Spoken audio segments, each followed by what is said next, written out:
नमस्कार, मैं दुर्गेंद्र चौहान। उत्तर प्रदेश में 3 दिनों तक आरएसएस चीफ मोहन भागवत के प्रवास के दौरान कई बहुत महत्वपूर्ण चीज़ें सामने आई और राजनीतिक हलचल तेज रही। संघ ने दलितों, ओबीसी और आदिवासियों को एकजुट रखने के लिए ही धर्मांतरण और लव जिहाद के मुद्दों को एक बार फिर से धार देकर एक double dose formula Uttar Pradesh की 80 लोकसभा सीटों के लिए तैयार किया। हालांकि संघ के लोग ये कह सकते हैं कि संघ एक सामाजिक और स्वयंसेवी संगठन है, राजनीति से उसका लेना देना नहीं है, लेकिन आरएसएस ने लव जिहाद और धर्मांतरण के मुद्दों को एक बार फिर से प्रमुखता से रखते हुए अपने सभी प्रचारकों को उत्तर प्रदेश के कोने कोने में इस पर तेजी से काम करने के निर्देश 3 दिनों की जो बैठक हुई है लखनऊ में, उत्तर प्रदेश की राजधानी, उसमें आरएसएस चीफ मोहन भागवत ने ये निर्देश दिए हैं। ये बैठक रविवार को खत्म हो गई। इसके साथ ही जिस तरीके से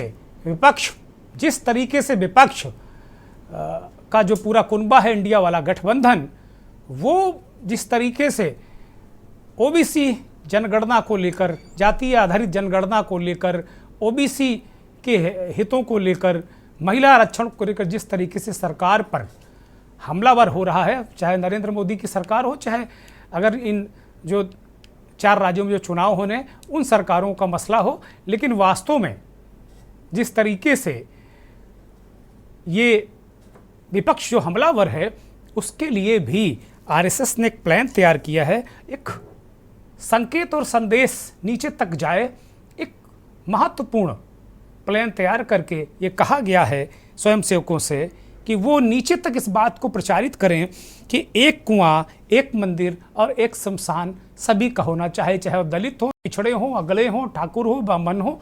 ये सब पूरा एक तरीके से किया गया। तो वहीं दूसरी तरफ भोपाल और जयपुर में प्रधानमंत्री ने ताबड़तोड़ रैलियां और रोड शो किए और भोपाल के कार्यकर्ता महासम्मेलन में प्रधानमंत्री नरेंद्र मोदी ने कांग्रेस को जंग लगा पुराना लोहा बताया और कहा कि बारिश में इस तरीके का लोहा क्या हालत होती है आपको पता है, तो उस तरीके का लोहा कांग्रेस हो गई है। और प्रधानमंत्री ने बड़ा सनसनीखेज आरोप लगाया कांग्रेस पर कि उसे अर्बन नक्सली चला रहे हैं कांग्रेस को। उन्होंने ये भी कहा कि चांदी का चम्मच मुंह में लेकर पैदा होने वाले नेता गरीबों की बात करते हैं किंतु वो गरीबों का दर्द समझ नहीं सकते। इसके उलट बगल के राज्य छत्तीसगढ़ में कांग्रेस के पूर्व अध्यक्ष राहुल गांधी ने अपनी रैली में ओबीसी लाइन पर ही खुद को केंद्रित रखा। राहुल ने प्रधानमंत्री से पूछा कि जाति आधारित जनगणना वो कब करा रहे हैं, क्यों नहीं करवा रहे हैं। राहुल ने फिर वही सवाल दोहराया जो लोकसभा में कहा था कि 90 सेक्रेटरी ही इस देश को चला रहे हैं और इन 90 में केवल 3 सेक्रेटरी ओबीसी हैं। राहुल प्रेस कॉन्फ्रेंस करके ये कह चुके हैं कि वो बहुत हठी हैं, जिद्दी हैं, वो इस पूरे मामले का पर्दाफाश करके रहेंगे। तो एक तरीके से राहुल गांधी और नरेंद्र मोदी की रैलियां, ताबड़तोड़ सभाएं, अपने अपने चीज़ें, और उत्तर प्रदेश जो सबसे महत्वपूर्ण राज्य है वहाँ की 80 सीटों को इंटैक्ट करने के लिए संघ भी मैदान में कूद चुका है। संघ और बीजेपी की कोशिश है कि इंडिया वाले गठबंधन का जो ओबीसी वाला दांव है वो फेल हो जाए, और जबकि दूसरी तरफ जो इंडिया वाला गठबंधन है वो चाहता है कि जो ओबीसी है, पिछड़ा है, जो एसटी है, दलित है, उसकी बात करके जो इनका हिंदुत्व और सनातन वाला जो हथियार है इसको भोथरा कर दिया जाए। जाहिर है दोनों का मकसद साफ है, 2024 का नैरेटिव दोनों गठबंधन सेट कर रहे हैं और इसी में हाल के जो विधानसभा चुनाव है उनको भी लपेट रहे हैं। मंथन आज इसी पर।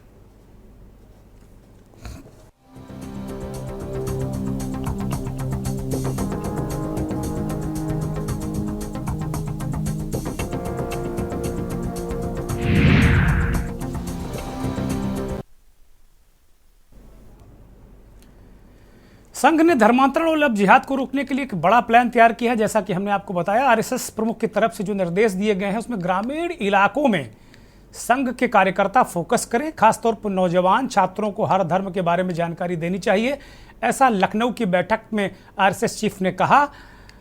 सरसंघचालक ने कहा कि उत्तर प्रदेश को लेकर राष्ट्रीय स्वयं संघ का जो फार्मूला है वो उन्होंने दिया और कहा कि संघ गैर हिंदुओं को भी अपना बनाना चाहता है। ये बात आरएसएस चीफ ने कही और कहा कि अपने कोर एजेंडे में भी इन लोगों को शामिल करना चाहता है। एक समाज के लिए आरएसएस जो अपनी छवि बदलना चाहता है, तो दूसरी तरफ सनातनियों को संदेश भी देना चाहता है कि संघ ने धर्मांतरण और लव जिहाद को रोकने के लिए बड़ा प्लान तैयार किया है। लखनऊ के सरस्वती शिशु मंदिर में आरएसएस प्रमुख के साथ जो 3 दिनों तक बैठक चली, उसमें लव जिहाद और धर्मांतरण का मुद्दा महत्वपूर्ण रहा।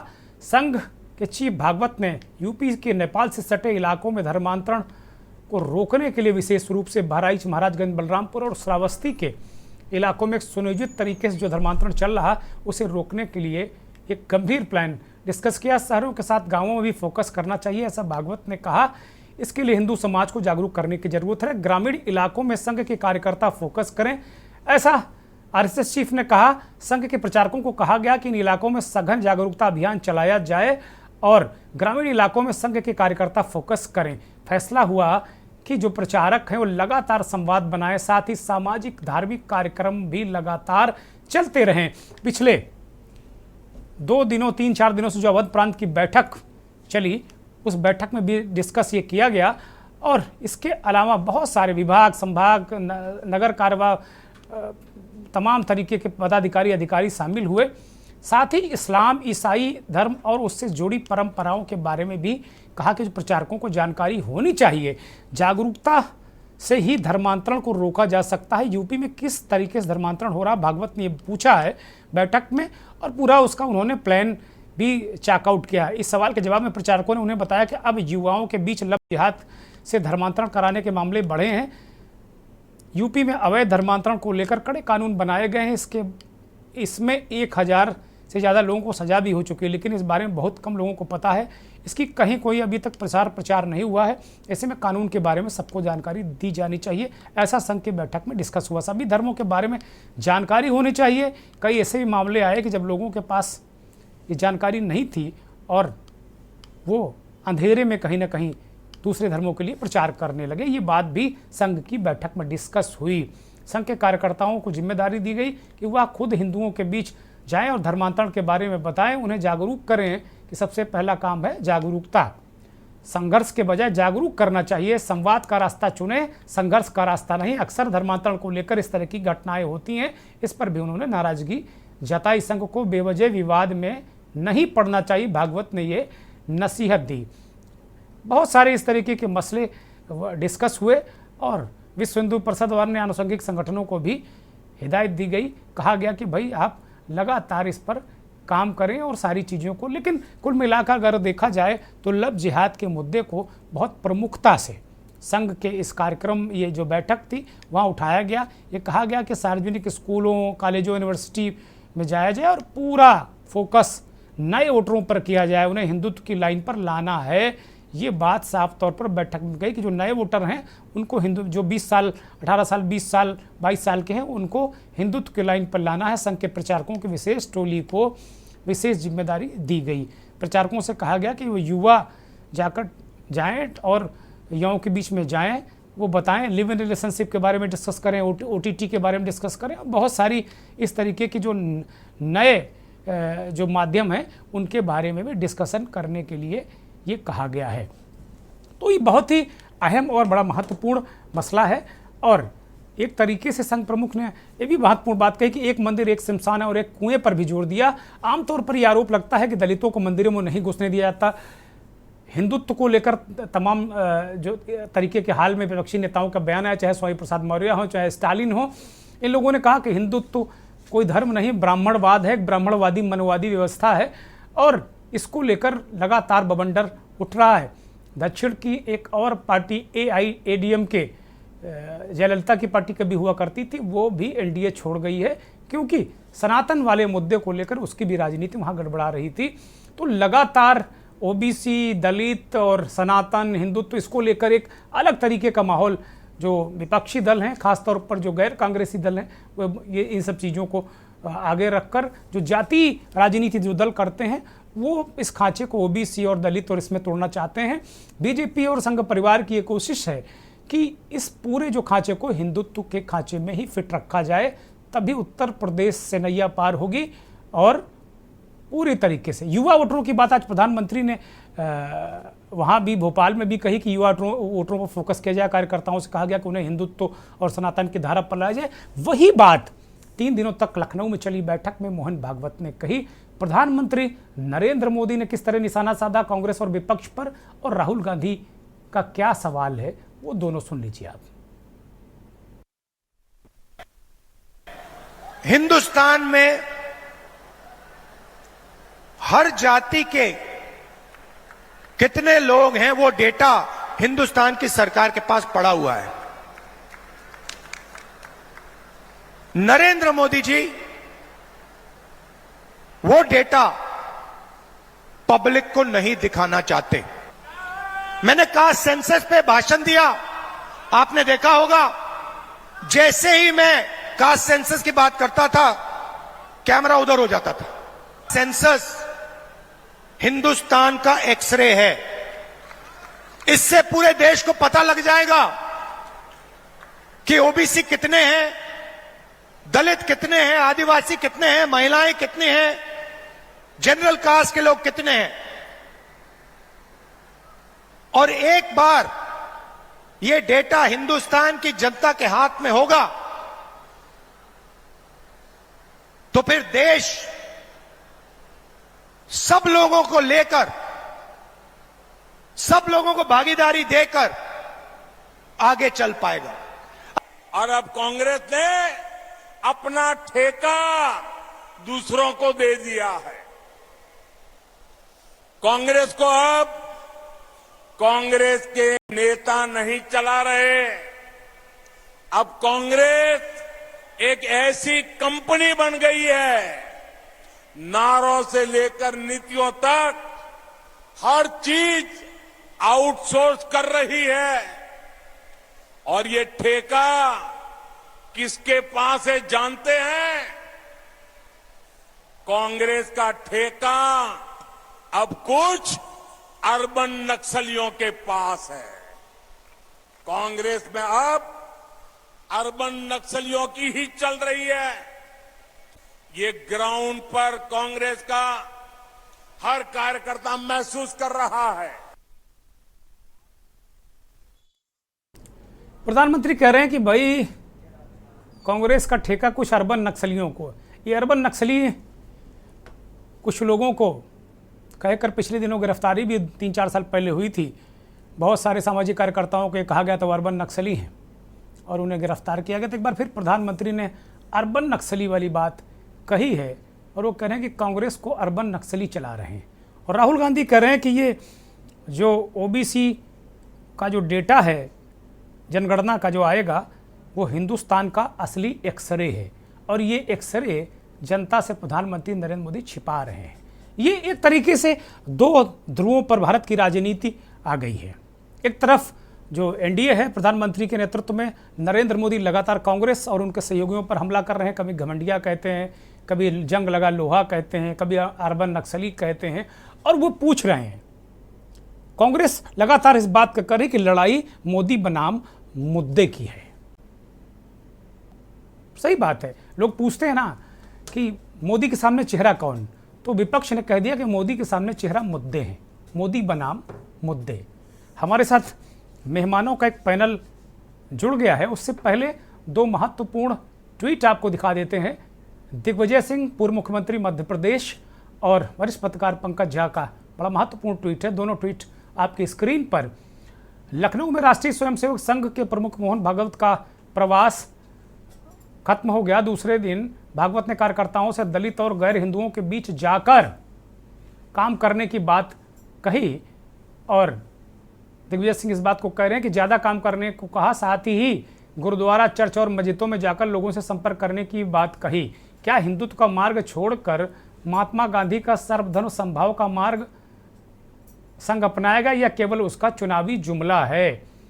यदि वो ईमानदारी से कह रहे हैं तो तो उसको मानते हैं तो तत्काल मणिपुर और नूह के पीड़ितों से मिलकर उन्हें न्याय दिलवाएं। सर्वधर्म दिग्विजय सिंह कह रहे हैं कि अगर ऐसा है, सर्वधर्म संभाव के फार्मूले पर अगर वो आ गए हैं, हिंदुत्व के फार्मूले से हटकर तो महात्मा गांधी के फार्मूले पर आ गए हैं, तो नूह और मणिपुर वो जाएं, ये दिग्विजय सिंह कह रहे हैं। पंकज झा का ट्वीट, वरिष्ठ पत्रकार पंकज झा यूपी को बहुत अच्छी तरह समझते हैं। वो कह रहे हैं कि यूपी के लिए आरएसएस का डबल डोज फार्मूला है, धर्मांतरण लव जिहाद को रोकने के लिए बड़ा प्लान तैयार किया गया है और कुल मिलाकर वो उस प्लान में लव जिहाद और तमाम जो मुद्दे हैं उसके साथ साथ एक अलग तरीके से आरएसएस एक काम करने जा रही है और उत्तर प्रदेश को फिलहाल केंद्र बनाकर काम होने जा रहा है। हमारे साथ मेहमानों का पैनल जुड़ गया है, आपसे सीधे परिचय करा देते हैं। दलितों, ओबीसी समाज को बहुत अच्छी तरह समझने वाले और उसी समाज से ताल्लुक़ रखने वाले सामाजिक चिंतक लौटन राम निषाद साहब हमारे साथ जुड़ गए हैं। लखनऊ से बहुत स्वागत, बहुत धन्यवाद, बहुत आभार आपका। संघ के प्रचारक महेंद्र प्रताप सिंह साहब हमारे साथ मध्य प्रदेश से जुड़े हैं। सिंह साहब बहुत स्वागत, बहुत धन्यवाद, बहुत आभार आपका। आनंद तरण साहब कांग्रेस के प्रवक्ता भोपाल से हमारे साथ जुड़े हैं, आपका भी स्वागत, बहुत धन्यवाद, बहुत आभार आपका। दर्शन डोभाल साहब आम आदमी पार्टी के प्रवक्ता हैं, उत्तराखंड से हमारे साथ जुड़े हैं। दर्शन भाई बहुत स्वागत, बहुत धन्यवाद। और थोड़ी देर में मध्य प्रदेश के बहुत ही वरिष्ठ पत्रकार, जाने माने राजनीतिक विश्लेषक राकेश अंचल साहब ग्वालियर से हमारे साथ जुड़ेंगे, मैं उनसे भी चर्चा करूंगा। मंथन की शुरुआत महेंद्र प्रताप सिंह के पास मैं जाऊंगा। संघ के प्रचारक हैं, आप संघ के विचारों को बहुत अच्छी तरीके से रखते हैं। महेंद्र सिंह जी, कुल मिलाकर अगर देखा जाए तो संघ एक सामाजिक स्वयंसेवी संगठन है। संघ के लोग बार बार इस बात को कहते हैं कि हम राजनीति से हमारा कोई लेना देना नहीं, बीजेपी से खुद को वो अलग करते हैं हमेशा। लेकिन ये भी सही है कि बीजेपी के लिए संघ और उसके आनुषंगिक संगठन कहीं ना कहीं बैकबोन का काम करते हैं। ये एक आम धारणा है। आप चूंकि संघ को बहुत अच्छी तरह समझते हैं, संघ को आपने जिया है वर्षों से, तो आप उसको बहुत अच्छी तरह समझते हैं। लेकिन थोड़ा बहुत मैं भी संघ के बारे में थोड़ी बहुत जानकारी रखता हूँ। मैं ये समझना चाह रहा था कि जैसे भागवत जी ने कहा, अभी लखनऊ में 3 दिनों तक प्रवास उनका था, उन्होंने एक तो लव जिहाद और धर्मांतरण के मुद्दे का एक डबल डोज का फार्मूला दिया कि भाई इसको रोको। ये जब चुनाव आने लगते हैं, करीब आने लगते हैं, तब संघ को ये सब चीज़ें तुरंत बहुत ज़्यादा मतलब इस पर काम होने लगता है। एक आम तौर पे ये धारणा बन रही है। दूसरा मसला क्या है कि एक कुआं, एक मंदिर, एक शमशान होना चाहिए। अच्छी बात है ये, इसमें कौन रोकता है कि ऐसा ना करो। इसके लिए संघ बहुत पुराना संगठन है और कम से कम इस पर बहुत काम संघ ने किया भी है। क्योंकि अक्सर ये आरोप लगता है कि जो हिंदुत्व है, हिंदूवादी व्यवस्था है, जो सनातन है, वो वास्तव में ब्राह्मणवादी व्यवस्था है और ब्राह्मणवादी व्यवस्था में दलितों, शोषितों, पीड़ितों को मंदिरों, कुओं से दूर रखा जाता है। ऐसे आरोप, ऐसे गंभीर आरोप हाल के दिनों में बहुत ज़्यादा अभी लगे। एक अलग तरीके के समाज को, एक अलग तरीके के 2 भागों में समाज बंटता जा रहा है। तो क्या हम लोग मान लें कि संघ सर्वधर्म समभाव की तरफ बढ़ा है, गांधी के विचारों की तरफ बढ़ा है क्या? महेंद्र प्रताप सिंह जी अनम्यूट करिए अपने आप को ताकि दर्शक आपके विचारों को सुन पाएं। हम सुन नहीं पा रहे हैं सिंह साहब, अनम्यूट करिए कृपया। हेलो, मेरी आवाज आ रही? हाँ, दर्शक सुन रहे हैं, कृपया अपने विचार रखें। देखिए, मैं प्रचारक नहीं हूं, मैं पूर्व प्रचारक हूं। विचारक कह सकते हैं आपको, संघ विचारक तो कह ही सकते हैं। मैं अभी प्रचारक नहीं हूं। संशोधित कर दिया जाए और संघ विचारक के रूप में महेंद्र प्रताप सिंह जी को लिखा जाए। देखिए, मेरा मानना यह है कि पूजनीय सरसंघ चालक जी ने जितनी बातें कही हैं, वो बातें आज नहीं कही हैं। संघ पहले दिन से इन सब चीजों पे काम कर रहा है।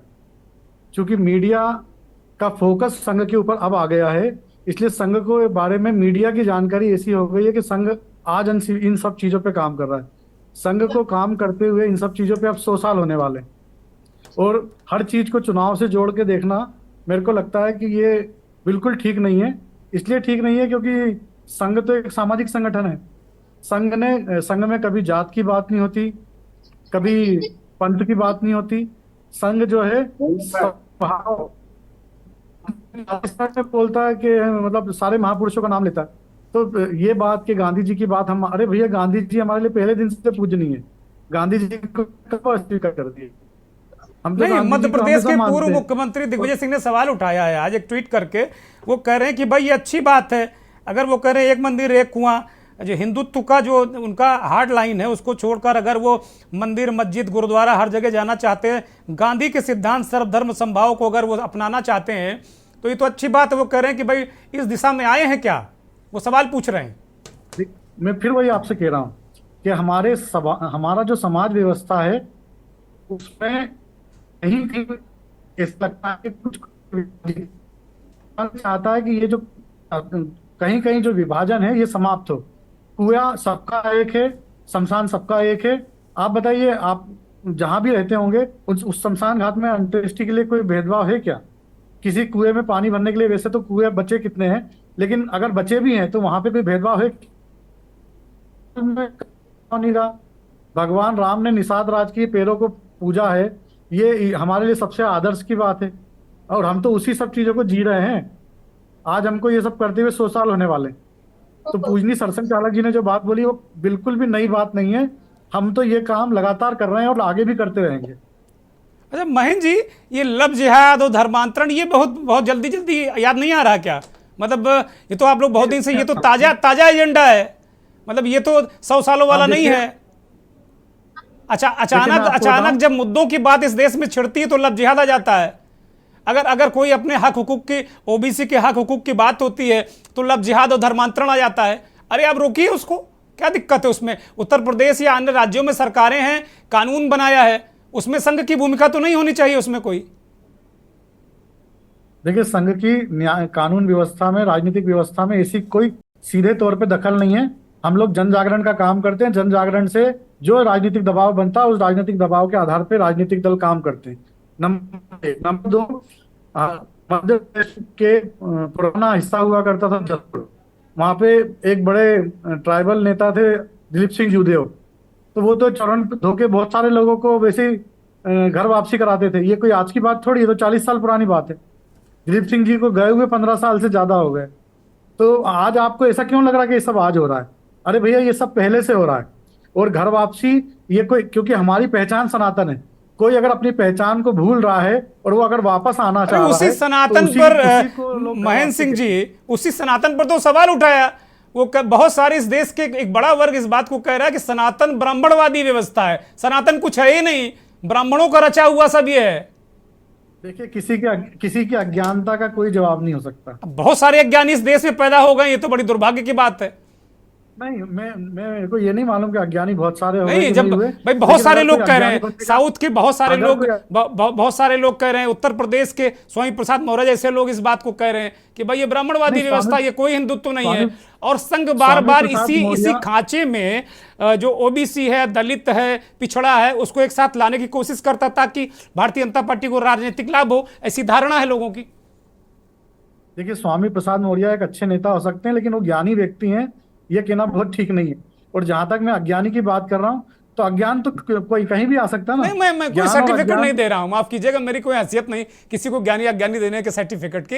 लेकिन मैं जो कुछ समाज में घट रहा है उसी में प्रश्न मेरा है। और संघ की बात है तो संघ तो हमेशा लाइमलाइट में रहा है। आज से 25 साल पहले मैं संघ के चिंतन शिविरों को रिपोर्ट करता था, जब आदरणीय सुदर्शन जी हुआ करते, चीफ रज्जू भैया हुआ करते थे, तब मैं जाया करता, तब भी संघ लाइमलाइट में। संघ की खबर पाने के लिए पूरा पूरा दिन हम लोग भूखे प्यासे बाहर खड़े रहते थे कि भैया एक झलक मिल जाए भागवत जी की, सुदर्शन जी की, रज्जू भैया की। तो संघ तो हरदम लाइमलाइट में रहा है। नहीं, मैं आपकी बात से सहमत हूं, लेकिन चूंकि मीडिया की रीच बढ़ी है, मीडिया की रीच बढ़ गई है, इसलिए संघ पे फोकस भी बढ़ गया। एक बात। दूसरी बात, जो आपने बात कही ना, मैं उसी बात को फिर से कह रहा हूं कि संघ जितनी चीजें आप ना, हम आज से नहीं कर रहे हैं। ये सारी चीजें लगभग सोच तब से कर रहे हैं। ये केवल चर्चा में इसलिए आ रहा है कि कुछ लोगों को संघ को चर्चा में लाने के लिए ऐसा लगता है कि हमको तथाकथित वोट बैंक बढ़ाने में मदद मिल जाएगी, जबकि हमारा ये कतई उद्देश्य नहीं है। हम शुद्ध सामाजिक संगठन।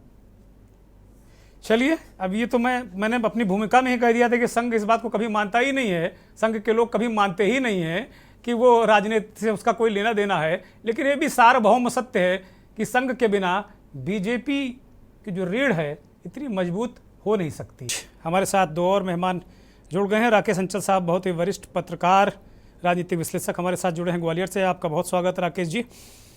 और राजेंद्र चौधरी साहब हमारे साथ उत्तराखंड से जुड़े हैं, आपका भी बहुत स्वागत, बहुत धन्यवाद, बहुत आभार।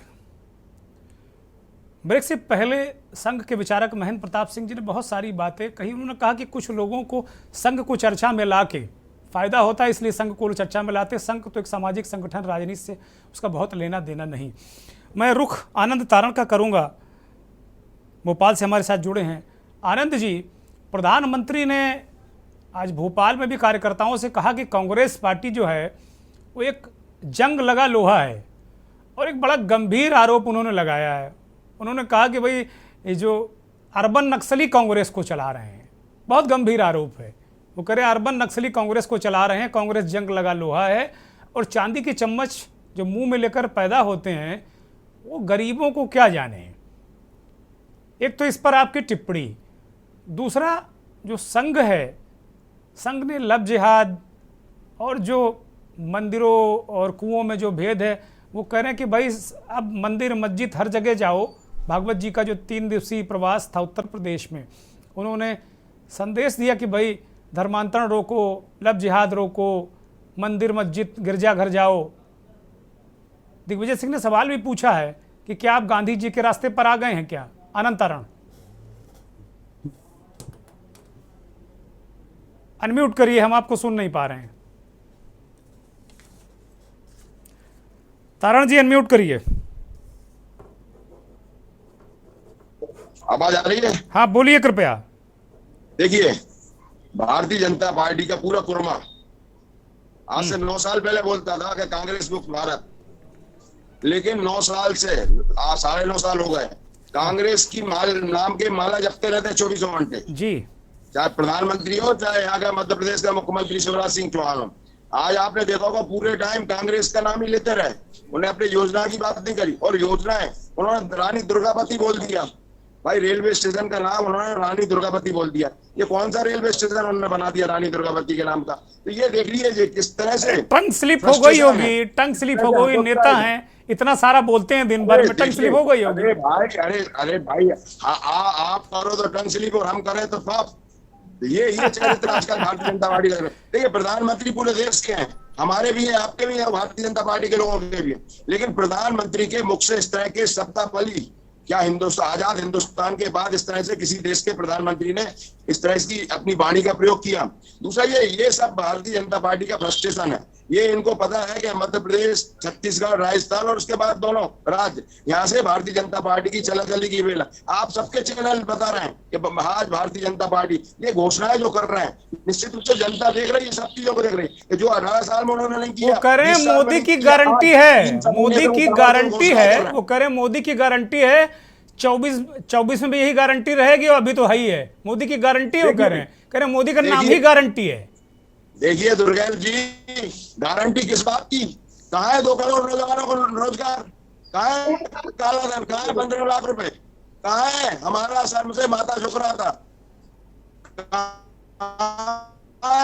कौन सा चौराहे पे आ गए वो 50 दिन के बाद? 50 दिन के बाद किसी चौराहे पे नहीं आया, लेकिन जो 2000 और 500 का नोट चलाया था, 2000 का नोट बंद हो गया। ये भारतीय जनता पार्टी का चरित्र पूरा देख रहा है। कौन से देश की जनता, कौन से प्रदेश की जनता इनकी बातों पर विश्वास करेगी? कौन सी गारंटी की बात करते हैं? जो वो हमारे अमित शाह जी जब तो आज भी जो ये बोल रहे हैं वो सब चुनावी सगुफा है। ये इस तरह की करोड़ के खर्चे से मध्य प्रदेश को लाद दिया। आज रुपये का मूल्य कितना हो गया? 60 रुपए था, तो हमारा माता शर्म से झुक रहा है। और आज कहाँ है? आज कहाँ है भारतीय जनता पार्टी? अब तो कहीं माता नहीं झुक रहा उनका। तो ये चरित्र उन्होंने स्थापित किया है। आज 83 हो गया तो कहीं कोई नहीं है। महंगाई चरम सीमा का, डीजल पेट्रोल के रेट आप देख लीजिए। अगर कमलनाथ जी ने बोला कि हम गैस मोदी जी कह रहे हैं सारी गारंटी उनकी है, चिंता किस बात की है? आप देखिए पूरे हिंदुस्तान की सरकार घबरा गई, उन्होंने ताबड़तोड़ तरीके से 900 रुपए का कर दिया। मध्य प्रदेश की सरकार और ज्यादा घबरा गई तो उन्होंने 450 रुपए का कर दिया। तो ये जो कमलनाथ जी ने काम करके दिखाया था, जो 11.5 महीने में, 15 महीने की सरकार में 11.5 महीने जो काम करके दिखाया था कि 1 रुपए यूनिट लाइट, उन्होंने लाइट 1 जब रुपए मोदी जी पूरे समाज को एक करना चाहते हैं, आनंद तारण, मोदी जी पूरे समाज को एक करना चाहते हैं और आप लोग ओबीसी आरक्षण की बात करते हैं, कहीं इसकी बात करते हैं। भारतीय जनता पार्टी से तो बात करने के लिए क्योंकि जनादेश दिया था कांग्रेस को। भारतीय जनता पार्टी ने कांग्रेस के साथ साथ देश प्रदेश की जनता के पीठ में भी खंजर भोंका है। तो ये ठीक है, बदला लेने के लिए आतुर है भारतीय जनता पार्टी से कांग्रेस। ठीक है आनंद तारण, मैं आपको रोक रहा हूं, अब लोटन राम निषाद साहब की तरफ रुख करूंगा। निषाद साहब, अभी संघ के विचारक हमारे साथ जुड़े हुए, तभी हो सकता कि फिर भी जुड़ जाएं। वो कह रहे हैं कि कुछ लोग जो हैं वो संघ के नाम का फायदा लेने के लिए संघ को चर्चा में लाए रहते हैं। संघ तो वर्षों से ये काम करता रहा है। उन्होंने दिलीप सिंह जूदेव का भी एक हवाला दिया कि वो तो धर्मांतरण जो करके लोग चले जाते थे उनकी घर वापसी कराते थे। वो कह रहे हैं कि भाई आज कहाँ कौन सा कुआं है, कौन सा मंदिर है, कौन सा शमशान है जहाँ दलितों, शोषितों, पीड़ितों को नहीं घुसने दिया जाता। ये बहुत सारे वो सवाल पूछ रहे हैं। वो कह रहे हैं भाई हम तो समाज के हित के लिए काम कर रहे हैं। और अभी उत्तर प्रदेश में आपको पता ही होगा कि मोहन भागवत जी का 3 दिनों का प्रवास था। वो लव जिहाद और धर्मांतरण के मुद्दे को आरएसएस बहुत तेजी से उत्तर प्रदेश में उठाने जा रहा है और वहाँ उस पर चर्चा भी जगह जगह प्रचारकों को ये कहा गया है।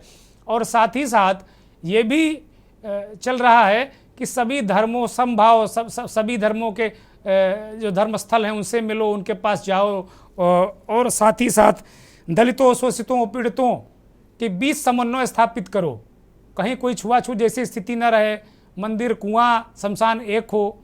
ये अच्छी पहल नहीं है क्या लोटन राम जी? सर देखिए, इतना बड़ा व्यापक आपके प्रश्न हो गए हैं कि उसका उत्तर देना 24 मैं व्यापक जवाब भी चाहता हूं आपसे, व्यापक जवाब आपको आज देना होगा।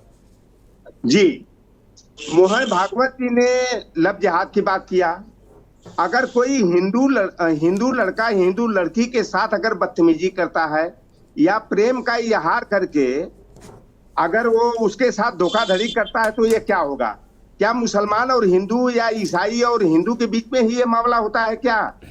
अगर आरएसएस प्रमुख ये कहते हैं कि हमारा किसी राजनीतिक दल से कोई मतलब नहीं है, तो क्या ये बताएंगे कि ये फिरका परस्ती? नहीं, वो तो वर्षों से इस बात को कह रहे हैं, लगभग 100 साल होने जा रहे हैं आरएसएस की स्थापना को। वो तो वर्षों से कह रहे हैं कि भैया मेरा राजनीतिक कोई एजेंडा नहीं, मैं तो सामाजिक संगठन है, स्वयंसेवी संगठन, सामाजिक संगठन सर ना।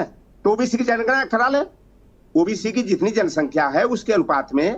हम ये नहीं कहते हैं हम तो 10-5% छूट दे देंगे। हमारी आबादी अगर ओबीसी की अगर 40% है, 50% है, तो हमको उस अनुपात में भागीदारी दे दीजिए। और मोहन भागवत जी ये कुआं की बात कर रहे हैं। अच्छा देखिए, वो हिंदुओं को एक करने की बात करते हैं, आप लोग ओबीसी की बात करने लगते हैं। वो जोड़ने की बात करते हैं, आप तोड़ने की बात करने लगते हैं। लोटन राम जी, ठीक बात नहीं है ये जोड़ने की बात का। मैं ये जानना चाहता हूँ कि ये सनातन और हिंदुत्व की बात करते हैं, हिंदू की बात करते हैं, तो हिंदू धर्म का संस्थापक कौन है? हिंदू धर्म का जन्म कब हुआ? हिंदू धर्म का धार्मिक ग्रंथ क्या है? सनातन का संस्थापक और सनातन का जो है धार्मिक ग्रंथ क्या है? ये बता देना। ये केवल लोग फिरका परस्ती की बात करते हैं। हम लोगों को बचपन में तो पढ़ाया गया हिंदू, मुस्लिम, सिख, ईसाई आपस में आप भाई भाई। तो ये आरएसएस जो है ना, ये फिरका परस्ती का काम करती है। यही मोहन भागवत है ना जो कहते थे हम आरक्षण खत्म नहीं करेंगे, लेकिन आरक्षण को इस हद तक पहुंचा देंगे कि आरक्षण का मतलब खत्म हो जाएगा। तो ये मोहन भागवत जी बताते हैं इनके रिश्तेदारी। पिछले दिनों उन्होंने कहा कि भाई जिसको जरूरत है, जिसको जरूरत उसको आरक्षण दिया जाए, ये बात भी तो कही उन्होंने पिछले दिनों। नहीं, ये तो हमारी राजनीति करते हैं। ये बता दे मोहन भागवत कि आप सनातनी हो कि हिंदू हो या इससे इतर हो, आप बता दीजिए क्या है, बताइए। परशुराम को अवतार बताया जाता है। परशुराम ने 21 बार क्षत्रियों का विनाश किया, गर्भस्थ पेट फाड़ करके माताओं का। आप बताइए कि वो भ्रूणों की हत्या कर दिया। परशुराम क्या भगवान है क्या? क्या परशुराम को हम अपना आदर्श मान लेंगे, भगवान व्यक्तिगत किसी संतों और महंतों पर टिप्पणी ना करें, आदर्श मानेंगे, आस्था का प्रश्न है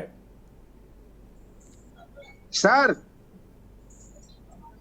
बोलिए बोलिए बोलिए, कंप्लीट करिए, फिर मैं जाऊंगा दर्शन डोभाल और राजेंद्र चौधरी के पास। वह परशुराम मेरा आदर्श कैसे, जो 21 बार क्षत्रियों का विनाश किया, गर्भस्थ बच्चों का माँ का पेट चीर करके हत्या कर दिया, वह हत्यारा क्या भगवान हो सकता है?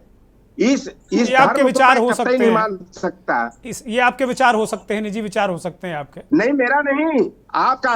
चौहान जी, आप हृदय स्थल की आवाज से पूछिएगा।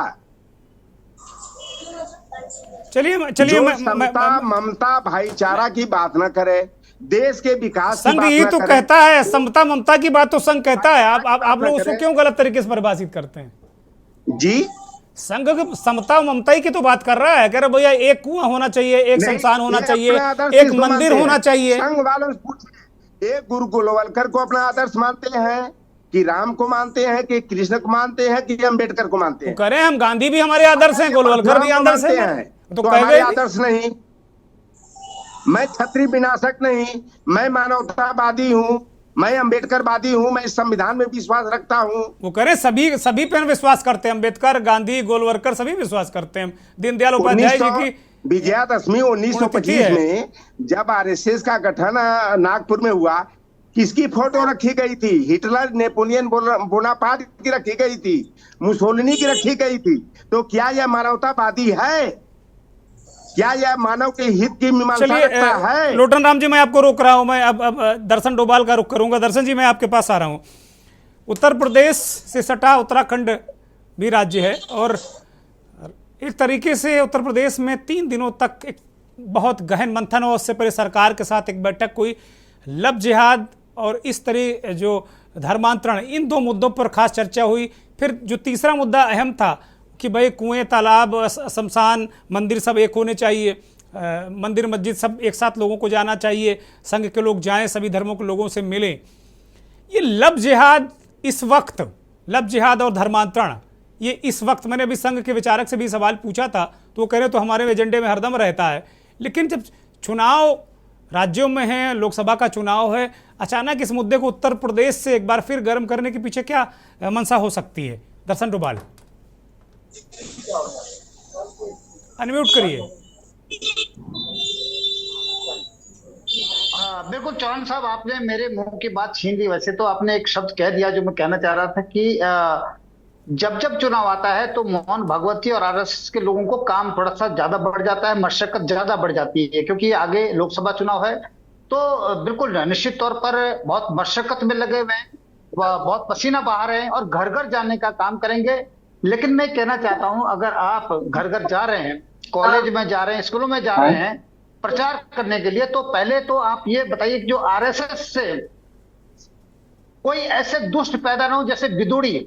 आपने रमेश विदुड़ी का नाम सुना, जिसने पूरे दुनिया में भारत को शर्मसार कर दिया, जिसने हमारे पूरे देश ने संसद की उस घटना को देखा। इससे शर्मनाक कुछ हो ही नहीं सकता। ऐसे लोग पैदा ना हो, पहले तो उनको यह प्रचार प्रसार करना चाहिए, बजाय लव जिहाद। अभी मुझे नहीं लगता कितना बड़ा खतरा हमारे देश के सामने है। और ये लव जिहाद आज तक कोई ऐसा मामला सामने नहीं आया, ये प्रमाणित नहीं कर पाए कि कोई लव जिहाद का कोई असली मामला सामने। धर्मांतरण भी एक बड़ा मुद्दे के रूप में उठा रहे हैं वो। धर्मांतरण की बात है, धर्मांतरण क्यों नहीं करेंगे लोग?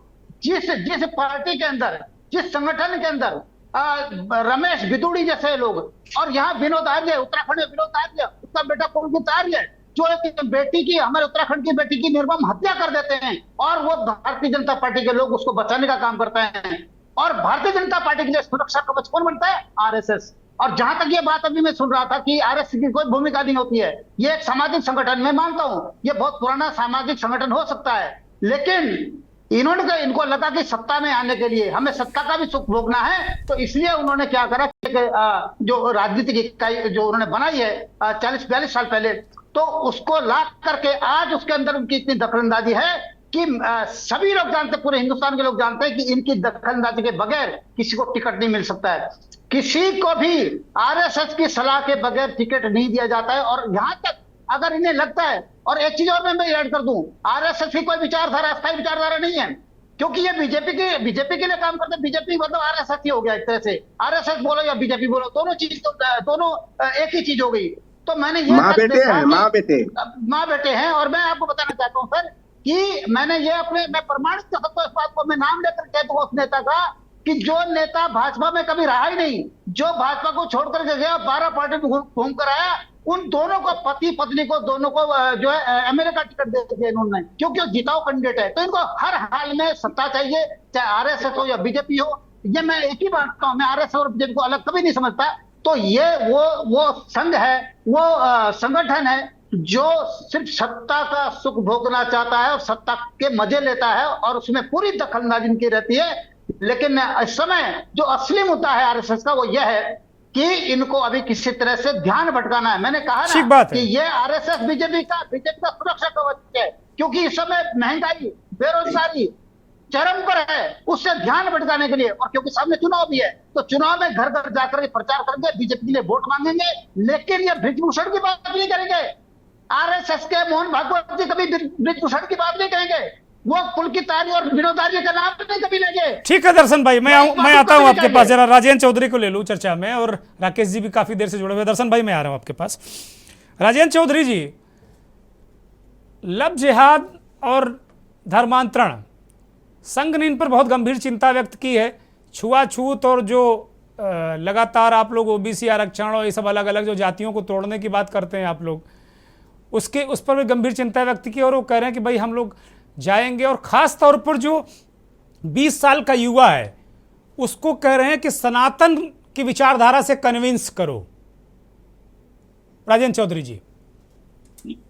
चौहान साहब जी, ये संघ का एजेंडा नहीं है, ये एजेंडा नरेंद्र मोदी जी का है, क्योंकि वो बेरोजगारी पे, महंगाई पे, किसानों के मुद्दे में और ऐसे बहुत से मसले इस देश के हैं जिसमें सर्वाधिक हानि अगर हुई तो मुसलमान को नहीं हुई, सबसे ज्यादा अगर हानि हुई तो हिंदू को हुई। ये उस वर्ग को भटकाने के लिए, उन्हें एक दूसरी दिशा में ले जाने के लिए संघ को लगाया गया है।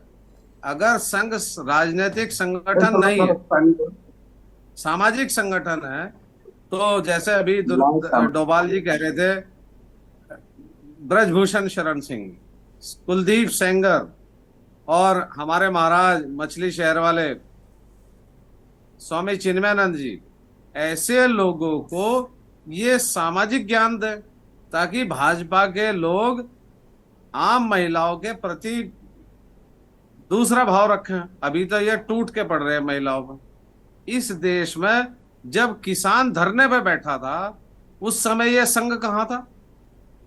जब राम जन्मभूमि की जमीन की खरीद फरोख्त में घोटाले हो रहे थे, सुबह को 1 करोड़ की और रात को 12 करोड़ की, 11 करोड़ के, 15 करोड़ के घोटाले, उस समय संघ कहां था? ये बौखलाई भी भाजपा का एक झंडा लेके चलना चाह रहे हैं। They are trying to misguide the youth, वो यूथ को मिसगाइड कर रहे हैं, और ताकि ये बच्चे रोजगार ना मांगे, ये बच्चे महंगाई का सवाल ना करें, ये शिक्षा, महंगी शिक्षा का सवाल ना करें। ये तो एक बहुत बड़ा षड्यंत्र है। और मेरा कहना यह है कि भारत में जब संविधान है, आर्टिकल 25 हमें right to freedom of religion की आजादी देता है, तो क्या हमारे पास इस धर्मांतरण से बड़े मुद्दे इस देश में नहीं है? एक बात। दूसरी, जहां जहां ईसाई संख्या ज्यादा है नॉर्थ ईस्ट में, वहां सब जगह सरकार भाजपा की है। नागालैंड में है, मिजोरम में है, उत्तर प्रदेश और नेपाल बॉर्डर के पास खोज रहे हैं कि वहां धर्मांतरण बहुत है। बहराइच, महाराजगंज, डुमरियागंज, वहां की सरकार, इसका मतलब अगर संघ ने ये दायित्व लिया है तो इसका मतलब वहां की सरकारें फेल हो गई। अगर संघ ने दायित्व नहीं, वो करें, हम जागरूक कर रहे हैं, सरकार अपना काम कर रही, हम जागरूक कर रहे हैं। नहीं, ये किसी को जागरूक नहीं कर रहे, ये सबको बता रहे। देखो, हिंदू मुसलमान का फॉर्मूला फेल हो गया चौहान जी। अब इन्होंने नया फॉर्मूला निकाला है कि ये धर्मांतरण चलाओ, लव जिहाद चलाओ, कनाडा चलाओ। मेरा बेटा कनाडा में पढ़ता है, मैंने उसे 19 तारीख की रात को फोन किया कि कनाडा में हालात कैसे हैं। सुना वहां बहुत दंगे हो रहे हैं और सिख ऐसा कर रहे हैं। उसने कहा, पापा ये टीवी देखना बंद करो, यहाँ तो बिल्कुल शांत है, यहाँ तो किसी को पता ही नहीं है। और यहाँ के जो गुजराती मूल के छात्र हैं जो मोदी जी के बहुत बड़े फैन थे, वो भी कह रहे हैं कि साहब यहाँ तो कुछ नहीं है और वहां सरकार क्या करेगी। ये सब लोगों को, ताकि दलित, अच्छा एक बात बताइए, इस देश में अति पिछड़ा, दलित, ब्राह्मण, ठाकुर सब ने, जाट, गुजर, यादव, कुर्मी सब ने धर्मांतरण हुआ है इस देश में। और धर्म का ठेका किसके पास था? वो कहां सोए हुए थे जब ये ईसाई बन रहे थे? 2% लोगों के पास 90%, 98% का ठेका था। कहां गए उस समय? रोका क्यों नहीं? ये सब लोगों को डाइवर्ट करने के बहुत अच्छे इश्यूज हैं, लेकिन जनता अब महंगाई से त्रस्त है। 250 का टमाटर बिक गया, 100 का पेट्रोल बिक रहा है, ठीक है। बच्चों के पास रोजगार नहीं। उत्तर प्रदेश में ऐसी कोई भर्ती नहीं है जिसमें लीक नहीं हो रहा, उत्तराखंड में ऐसी कोई भर्ती नहीं है जिसमें लीक नहीं हो रही। मध्य प्रदेश में मामा ने जो है कौन सा घोटाला कर दिया, वो 20-25 हजार नौकरियां। अनंत तारण बहुत लंबी लिस्ट लिए बैठे हैं, अब मेरे पास समय नहीं, वो लिस्ट मैं सुन नहीं पाऊंगा। बहुत लंबी लिस्ट है। तैयारी के साथ आया था, आपने थोड़ा सा बीच में डाइवर्ट कर दिया। मेरे एक भी सवाल का जवाब भाजपा का कोई साथी दे नहीं सकता। इस देश में 100 करोड़ से ज्यादा हिंदू हैं। भाजपा के लोगों ने तब ये करना शुरू किया कि ये मुद्दा उनको सूट नहीं करता, वो आएंगे नहीं। वो कहते हैं मुझे मुद्दा सूट नहीं कर रहा। साहब 90% से ज्यादा किसान हिंदू है। अगर आज किसान की आमदनी कम हुई है तो उसके लिए जिम्मेदार ये सरकार है। राजेंद्र भाई, मैं आपको रोक रहा हूँ, विनम्रता के साथ में रोक रहा हूँ, और राकेश अंचल साहब के पास जाऊंगा। जो लोग कोरोना से मरे उनमें अधिकांश हिंदू, 90% जो मृत्यु हुई है हिंदुओं की। राजेंद्र भाई, मैं आपको रोक रहा हूँ, बहुत विनम्रता से आपको रोक रहा हूँ। मैं कहता हूँ प्लीज चौहान साहब, प्लीज प्लीज प्लीज मैं एक लाइन कहूंगा। बोलिए कंप्लीट करिए, क्योंकि अब वक्त नहीं है और अंचल साहब काफी देर से। वर्तमान में छदम हिंदुओं की सरकार है जो हिंदुओं से औरंगजेब की तर्ज पर टैक्स वसूल कर रही है। ये आपका आरोप हो सकता है। मैं राकेश अंचल साहब के पास जाऊंगा, माफी के साथ में। राकेश जी, एक तरीके से कांग्रेस या जो विपक्षी गठबंधन वो कह रहा है कि मोदी बनाम मुद्दा, लड़ाई अब मोदी बनाम मुद्दा है। और आरएसएस को आप बहुत अच्छी तरह जानते हैं, हम लोग भी थोड़ा बहुत जानते हैं। आरएसएस ने कहा कि भाई धर्मांतरण और लव जिहाद, ये डबल डोज, उत्तर प्रदेश में सर्वाधिक लोकसभा की सीटें 80, उसके बाद फिर दलित, शोषित, पीड़ित, सबके कुएं, तालाब, मंदिर सब एक हों। ये इन तरीके के प्रयासों को, और जैसे नरेंद्र मोदी ने आज मध्य प्रदेश में कहा कि कांग्रेस को अर्बन नक्सली चला रहे हैं, इसको किस तरीके से देखते हैं आप? नमस्कार चौहान साहब, देखिए अभी मैं मित्रों को सुन रहा था और वो उनकी दृष्टि से जो बातें हैं, राजनीतिक बातें, वो सही होंगी अपनी जगह, लेकिन असली बात यह है कि इस समय हिंदुस्तान सबसे बड़े संक्रमण काल से गुजर रहा है जी। आजादी के बाद का ये सबसे ज्यादा कष्टप्रद और सबसे ज्यादा कठिन समय है, जब इस देश में मुद्दों की बात छोड़ करके बिना मुद्दों पर हम राजनीति कर रहे हैं, हम बहस कर रहे हैं, हमारे आंदोलन चल रहे हैं। और आरएसएस जैसे संगठन जो अपने आप को कहते हैं कि वो सांस्कृतिक सामाजिक संगठन है, वे राजनीतिक एक हताश, एक पराजित राजनीतिक दल के लिए एक नए तरह की जाल बुन रहे हैं मतदाताओं के बीच में। लव जिहाद या धर्मांतरण कोई आज की बात नहीं है, ये सनातन जो बार बार और वो भी कह रहे हैं, मैं ऐड कर दूं, माफी के साथ में रुक रहा हूं, मैं ऐड कर दूं, ये भी भागवत जी ने कहा कि 20 साल वाले युवा हैं जो, उनको भी अब हिंदुत्व सनातन की लाइन पर लाइए, प्रचारकों को कहा गया है। देखिए चौहान साहब, मैं वही कह रहा था कि अभी जो हमारे यहाँ दो तरह की भागवत चलती है। एक भागवत तो वो चलती है जो हमारे श्रुति परंपरा से आई है, जिसमें देवताओं ने कुछ कहा है, और एक भागवत आजकल चल रही है डॉक्टर मोहन भागवत की। पशु चिकित्सक हैं, मनुष्यों के बारे में ज्यादा नहीं जानते हैं, इसलिए वो जिस तरह की बात करते हैं उस पर वाकई में हंसा जा सकता है। इस देश ने पिछले 5000 साल में, मैं 5000 साल से बात शुरू करूंगा, समय बहुत कम लूंगा आपका, 5000 साल में कभी भी धर्मांतरण मुद्दा नहीं रहा। हमारे तमाम चक्रवर्ती सम्राटों ने अपने मन से धर्म चुने और लोगों के दिल पर राज किया और पूरी दुनिया में धर्म, अपने अपने धर्म की पताकाएं फहराई। हमारा जो संविधान है, हमारे देश की जो आजादी की लड़ाई है, उसमें अगर इन लोगों की भागीदारी होती तो निश्चित तौर पर ये आज इस तरह के मुद्दों पर बात नहीं करते। आज आप देखेंगे, अभी कनाडा की बात मित्र ने कही थी, कनाडा का चौधरी साहब ने शायद ये बात कही थी, हमारे भारत की जो विदेश नीति है उसकी संरचना भारतीय जनता पार्टी ने नहीं की है। उसकी संरचना स्वतंत्रता के आंदोलन की अग्रदूत जो भी कांग्रेस पार्टी और जो उस समय के नेता रहे उन लोगों ने की, और ऐसी विदेश नीति बनाई कि जो लगातार 55-60 साल तक बिना किसी विवाद के चलती रही है। आज जो 5 आई की बात की जाती है ना, कि अमेरिका, कनाडा, फलाना फलाना जो 5 देश हैं आपस में सारे जुड़े हुए हैं, ऐसे हम लोग भी थे। हमारे यहाँ तो संस्कृति और गानों में तक वो रिश्ते घर कर गए थे दिनों में। मेरा जूता है जापानी, ये पतलून इंग्लिस्तानी, सिर पर लाल टोपी रूसी, फिर भी दिल है हिंदुस्तानी। जी। अब हमारा दिल भी बदल गया, हमारे पास वो जूता नहीं रहा, हमारे पास वो टोपी नहीं रही, हमारे संबंध देश के बाहर भी खराब हो गए और देश के भीतर का जो ताना बाना था, सामाजिक ताना बाना, हिंदू मुसलमान क्षत्रिय वैश्य, अब उसको इस तरह परिभाषित करने लगे हैं कि केवल दिल ही हमारा था, हम इतने गरीब थे कि हमारे पास कुछ था ही नहीं अपना, न कपड़ा था, न जूता था, न टोपी थी, केवल दिल ही था। अब लोग इस तरह उसको परिभाषित करने लगे हैं जिन लोगों की तरफ आप इशारा कर रहे हैं। ये हमारे संविधान की खूबी है कि उन्हें ये स्वतंत्रता है कि वो किस चीज को कैसे परिभाषित करें, लेकिन हमारे जनजीवन में हमारी विदेश नीति इन गानों से उसका प्रतिनिधित्व होता था। आज हमारे पास हमारा कोई मित्र नहीं है। हमारे पड़ोस में जितने हैं, देश के आसपास की सीमाओं पर जितने देश हैं, उनसे हमारा एक से मैत्री संबंध नहीं है, और जिनसे शत्रुता है उनको हम आंख दिखाने की स्थिति में नहीं है। तो हम हम विश्व गुरु बन पाए, न हम विश्व मित्र बन पाए। हाँ, हम विश्व के गुरु घंटाल जरूर बन गए हैं, और हमारी पूरी दुनिया में बदनामी हो रही है। हमारे देश का सामाजिक ताना बाना लगातार टूट रहा है। मुझे इस बात से कोई फर्क नहीं पड़ता कि देश में सत्ता किसके हाथ में आए।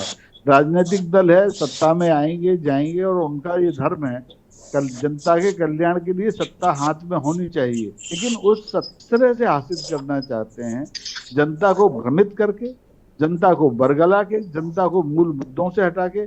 ये बड़ी दुखद चीज है, और इसके प्रति सभी राजनीतिक दलों को, सामाजिक संगठनों को और समाज के जो प्रबुद्ध लोग हैं उनको एकजुट होकर के काम करना चाहिए। अन्यथा उत्तर प्रदेश, जहां मेरा तो गर्भनाल उत्तर प्रदेश में गड़ी है, मैं मध्य प्रदेश में अब भले ही 50-60 साल से हूँ, मुझे बड़ा दुख होता है कि उत्तर प्रदेश में जो भगवा वस्त्र पहनने वाले लोग हैं वो राजकाज चला रहे हैं, और इतनी कटुता बढ़ रही है। अभी 4-5 लोगों के नाम उत्तराखंड और उत्तर प्रदेश के लोगों के दिए गए, एक नाम भूल गए हमारे बिरादरी के त्रिपाठी जी का। कितनी दया दिखाई भारतीय जनता पार्टी की उत्तर प्रदेश सरकार ने, तो उनको आजीवन कारावास था और उनको 4 साल पहले उनके सद्व्यवहार के आधार पर छोड़ दिया गया। अगर ऐसे ही आप अपराधियों को संरक्षित करते रहेंगे तो ये लव जिहाद और ये धर्मांतरण ये एक तरफ धरा रह जाएगा, और पूरा उत्तर प्रदेश कटुता के जहर से भर जाएगा, जिसे बचाना बहुत जरूरी है। चौहान साहब, बहुत शुक्रिया राकेश जी। दर्शन डोभाल जी आपका भी धन्यवाद, आनंद जी आपका धन्यवाद, महेंद्र प्रताप सिंह आपका धन्यवाद, लौटन राम निषाद साहब आपका भी धन्यवाद। बहुत आभार उन करोड़ों दर्शकों का जो के न्यूज़ को देखते हैं, हमारे इस खास कार्यक्रम मंथन को देखते हैं। बहुत ही वरिष्ठ पत्रकार, लगभग 5 दशक का लंबा अनुभव राकेश अंचल साहब ने जो समअप किया बेहतरीन अंदाज में। वो कह रहे हैं कि भाई ये लव जिहाद ये कहीं मुद्दे नहीं रहे। 5000 साल के इतिहास का जिक्र उन्होंने किया कि भारत के चक्रवर्ती सम्राटों ने खुद अपना धर्म चुना और उसका देश भर में, दुनिया भर में प्रचार किया। कोई बवाल, कोई अड़ंगा नहीं। तो ये सब राजनीतिक मसला हो सकता है, और कटुता समाज को विनाश करने का सबसे बड़ा हथियार है। अगर इसे नहीं रोका गया तो बहुत मुश्किलें आने वाली हैं। बहुत बहुत धन्यवाद, नमस्कार।